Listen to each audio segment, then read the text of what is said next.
press the bell icon on the YouTube app and never miss another update.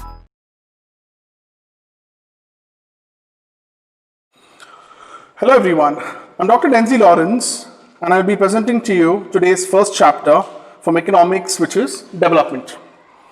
Now, development has many aspects to it.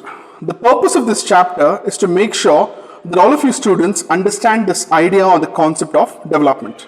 Now, we need to understand that people have different perspectives on development and there are many ways by which we can arrive onto the common indicators for it. Now, to do this, we have to use multiple situations in which you have to understand and present your analysis, which is more complex and macro in nature. Let's examine few situations like how certain countries or states can be compared using some selected development indicators. Similarly, economic development and how it can be measured and how income is the most common method for measuring the development. However, the income method, which is really useful, has several weaknesses also.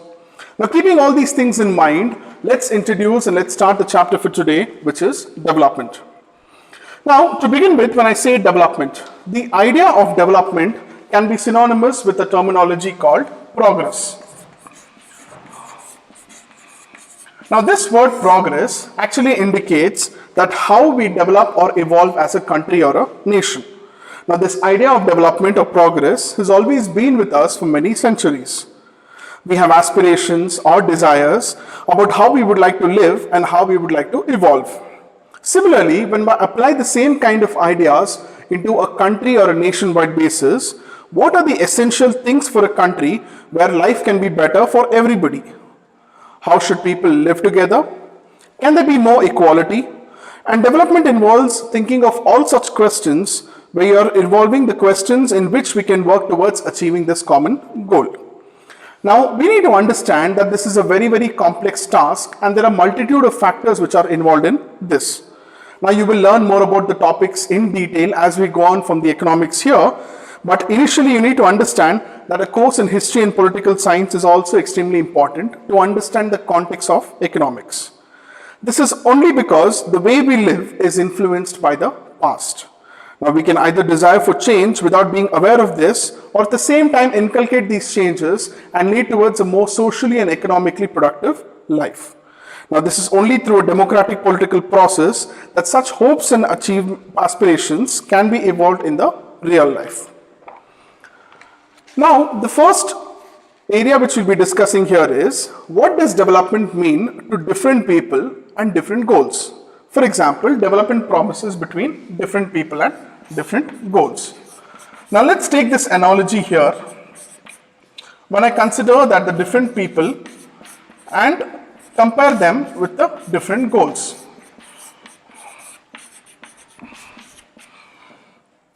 Let's try to imagine the development of progress is likely to mean to different persons as listed in the table 1.1.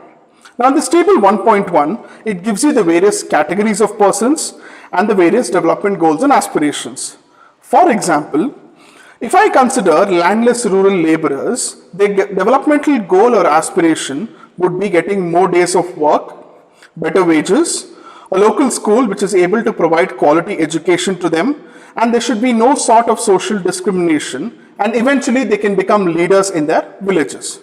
Now, if you take a group of prosperous farmers from Punjab, their developmental goal or aspiration would be that they should be assured a family income with higher support prices for their crops and able to settle their children abroad. So similarly like this, there are various groups or cohorts. Now, what we need to understand here is different kinds or different groups of people have different kinds of aspirations, or when I talk about development goals. So similarly, there are examples of urban unemployed youth, a boy from a rich urban family, a girl from a rich urban family, an Adivasi, and so much and so forth. So as we go through this table, we understand the developmental goals of different categories of persons will vary to a multitude of options. Now, this is an exercise which is for you to list out and see in detail. Now, given this pretext, let's move on. Now, do all these persons in this table, do they have the same notion of development or progress? Now, most likely not. Now, each one of them will seek different kinds of things and they seek things which are most important to them. That means they need to fulfill their aspirations or desires. Now here is a terminology which is aspiration. What exactly do we understand by aspirations? Okay. Now each one of us, we aspire to become something, or we aspire to lead life in a certain way or manner.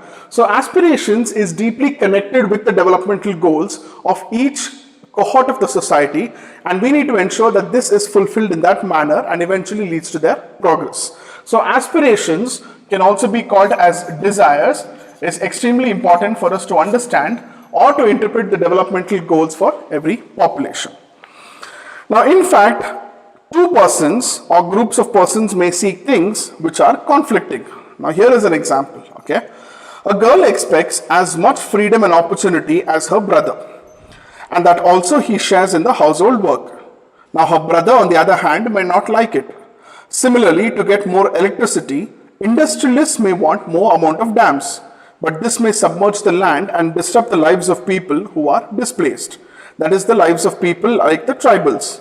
Now, when you have two conflicting interests like this, they usually might resent this and may prefer smaller check dams or tanks to irrigate. So, two things are very clear here, okay? Different people having different goals. And what may be development for one may not be development for the other. It might actually be destructive for the other person. So this is the underlying premise of development which we need to understand. Okay. So development is not an unequally singular force which is here, which is similar or common for all the groups of populations. Okay, it does vary from community to community or a group of persons, and in most cases it might be similar, or in many cases it might be even conflicting. So what we need to understand here in the first paragraph is that developmental goals and aspirations or desires can be different for a different group of people. Next, coming on to another important measure of this amount of development, which is income and other goals. When we talk about income and other goals, what do you measure development in terms of, right? Now, most commonly people think that it's the amount of money which is generated or the amount of money which is earned or created by a country is its developmental goal. Now, income and other goals can be classified here. When you notice this particular table 1.1, that people who desire regular work, all right, the better wages and the decent price for their crops, all of them, they want more income. That means if they want better crops, they want better wages, invariably income is a very significant determinant. Okay, when I say it's a significant determinant, that means it is usually the most valued or the most predictive outcome for any human activity. In other words, that means they want more of income here. Now, besides seeking more income, one way or the other, people look for other things as well, all right? They can be in terms of equal treatment, they can be in terms of freedom, some might require security, and some might require respect for each other. Some resent discrimination, and all of these eventually happen to be important goals, and that is what is usually desired by the entire community. Now, in some cases, these may be more important than income or more consumption, because material goods is not all that you need to live. Now, what we understand here is income is no doubt a significant determinant of development, but we also need to understand that different communities might prefer income not as much as the other things which are important in their life. Now, there can be a group of people which are fighting for their rights. It can be for the freedom, it can be for the security, and so on and so forth. So money or material things that one can buy with is a factor on which a life depends. But the quality of a life depends upon the non-material things. That means, apart from income, there is also something called the non-material assets. Now, this can be sometimes tangible or intangible, all right? Now, for example, if I refer to as quality of life, can we measure quality of life? Yes, we can measure quality of life, but in most cases, I would be referring to tenets like how happy you are, or how satisfied you are, or how content you are. So these are the intangible aspects. So we need to understand that development not only has to lead an increase in the income, but also should take care of the non-material assets. If it is not obvious to you as of now, you just think of the role of your friends in your family, okay? You may desire their friendship. Similarly, there are many things which are not easily measured, but they mean a lot, okay? These are often ignored or often neglected by the people. However, it will be wrong to conclude that what cannot be measured is not important. Okay? Take another example which is given here in your textbook. For example, if you get a job in a far off place, before accepting it, you would try to consider many factors. Apart from income, you will look at facilities for your family, you look at your working atmosphere, opportunities to learn. In other cases, a job may give you less pay but may give you regular employment which enhances your sense of security. Another job, on the other hand, may offer high pay but has got no job security, also giving you no time for your family. That means it will reduce your sense of security and freedom. So when you look at this, development is actually people looking at a mix of goals. Okay? Now why do we refer it to as a mix of goals? Is because you have income as one of the important determining factors, and along with income you have the non-material assets. All right, it can be freedom, it can be equality, or it can be gender discrimination, which has to be avoided. So when you understand that all of these are basically a mix of goals, development intricately becomes a very important aspect here. So in order to achieve development, we have to make sure that all of these factors are included accordingly. Now it is true that if women are engaged in paid work, their dignity in the household and the society will increase. However, it is also the case that there is respect for women who would be more sharing of housework and a greater acceptance of women working outside. A safe and a secure environment may allow more women to take up a variety of jobs or run a business. Hence, the developmental goals that people have are not only about better income, but also about the other important things in life. So what did we understand at the end of this, right? That means to say, we are talking about income and other goals.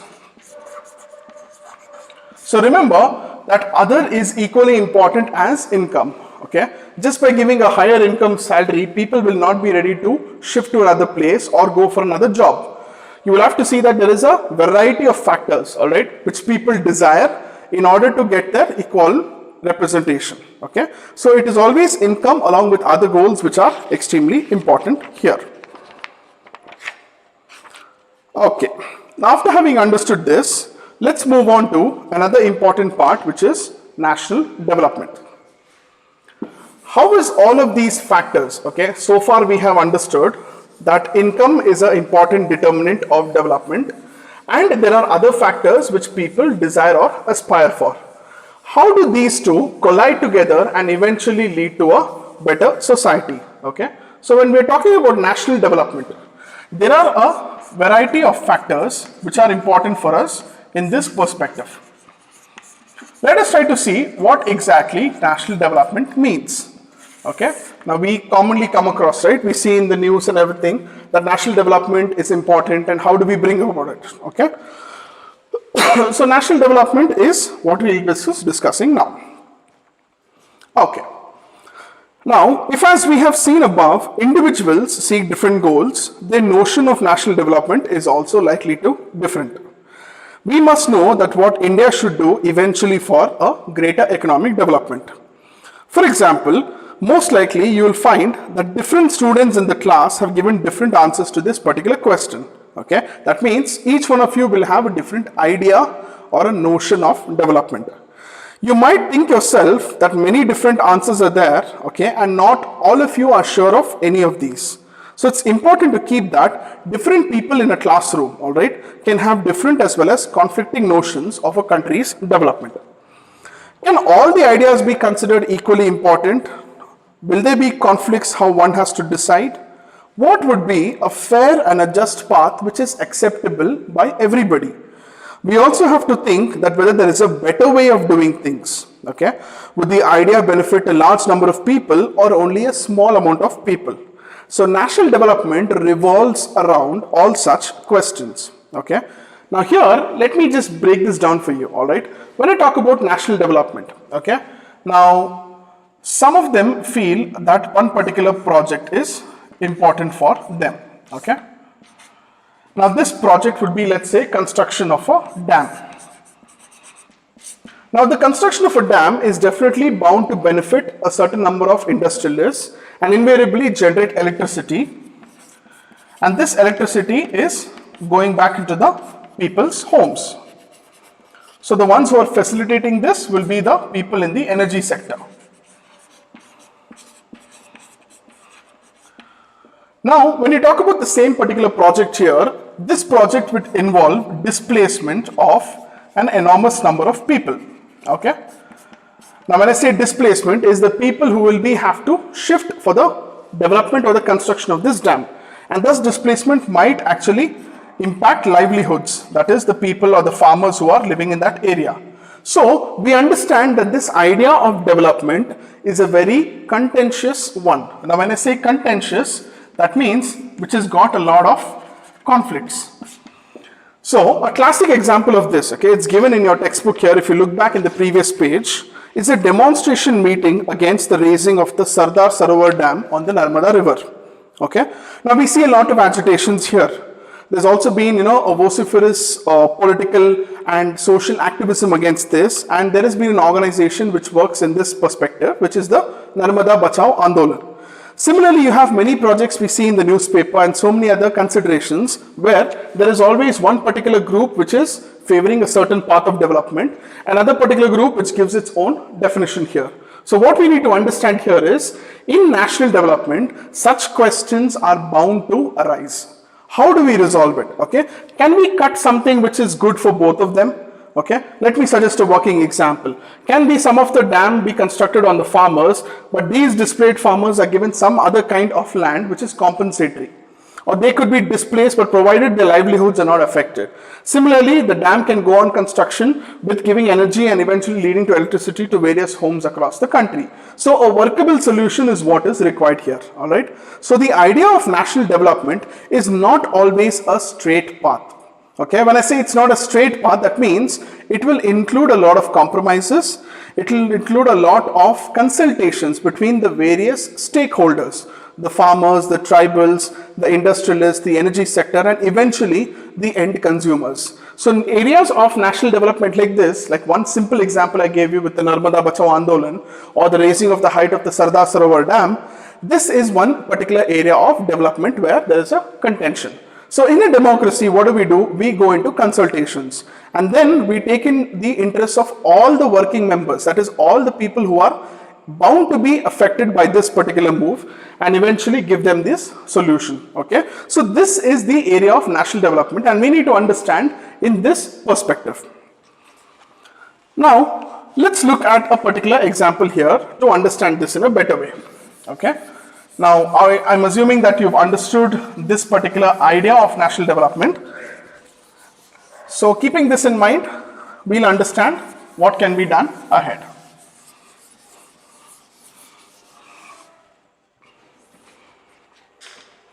Okay.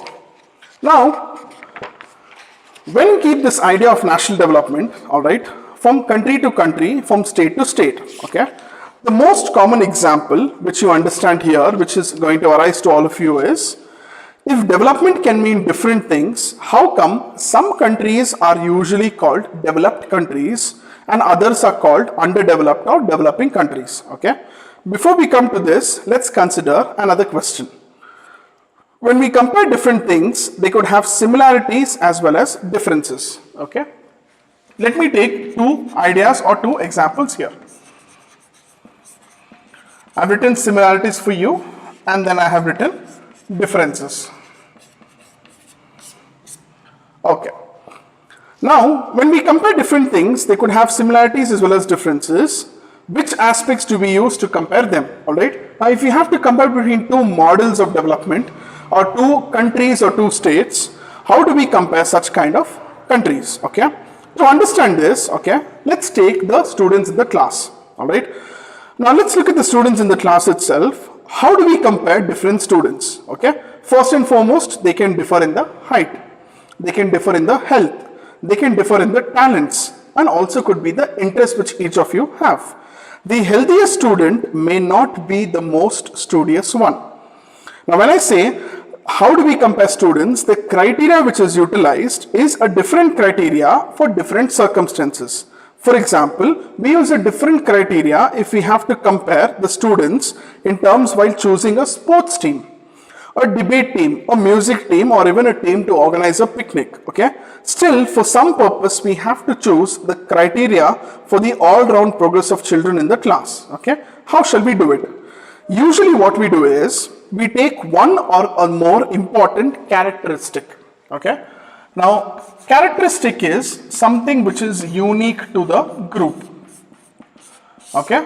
Like I said, if I have to select someone for a sports team, if I need to build a sports team in this classroom, I will take a certain kind of characteristic which is unique in order to make sure that I get the best team which I send for the sports competition.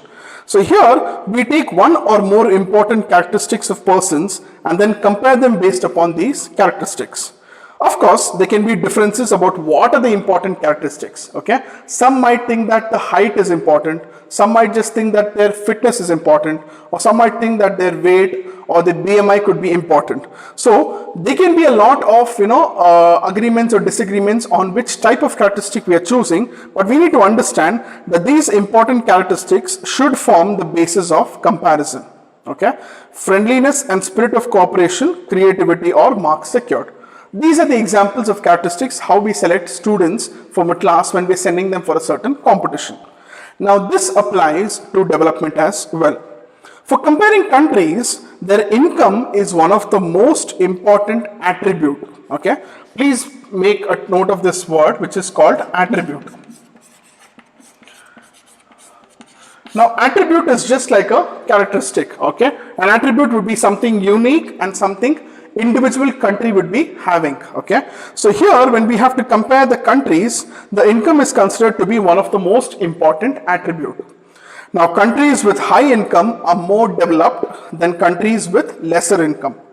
This is based on the understanding that more income means more of all the things that the human beings want. Whatever people like and should have, they will be able to get with a greater level of income. Whatever people eventually will be getting with greater income, that means they are reaching their developmental goal. Now, if I take income as an attribute here, okay, coming to my next most important question, okay, if income is an important attribute for me to measure the development or the economic wellness of a country, second most important thing is, how do I calculate this income? Okay. How do I calculate the income of an entire country? Alright, for these you will learn in detail now. Now when I say you are getting the different kinds of similarities which are seen in different countries, income is something which is a characteristic which is common to all of them. Alright, so now we shall be learning that how do we calculate the income for an entire country. Now the income of a country is basically what? It is the income of all the residents in the country, right? That means if there is an entire country with, let's say for example, 10 million population, the 10 million population, if I add up the income of everyone in that particular country, the total income of the country will be the income of those 10 million people. So here, this gives us the total income for the country. For comparison between countries, total income is not such a useful measure. Since countries have different populations, comparing the total income will not tell us what an average person is bound to earn. Okay. Now to understand this, you need to know that by simply adding up the income of various countries, can we compare? No, we cannot compare. Okay. Because understand that the comparison criteria must be which is same for everybody. Now if I compare a class with a strength of 100 students, I need to take an other equivalent class with another 100 students and then check for their income. So what do we do here? We go to a concept of average income.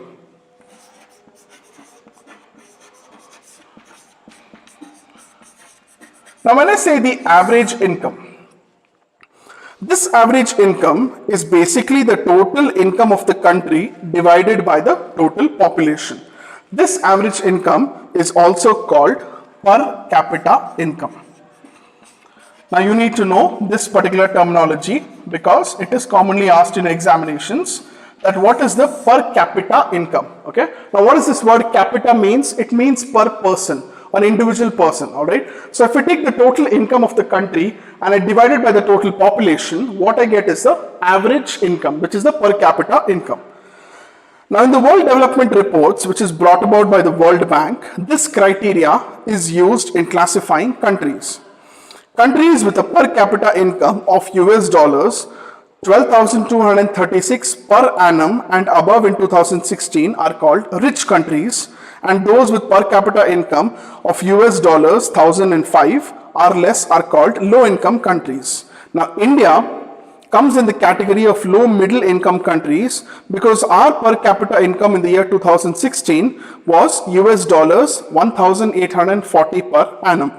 So the rich countries, excluding the countries of Middle East and certain other small countries, are called developed countries. Okay, so this is the basic distinction between developed and developing countries. Okay, so the basic premise here is when you are referring to the income of an entire country, you will divide the income of a country by the number of people.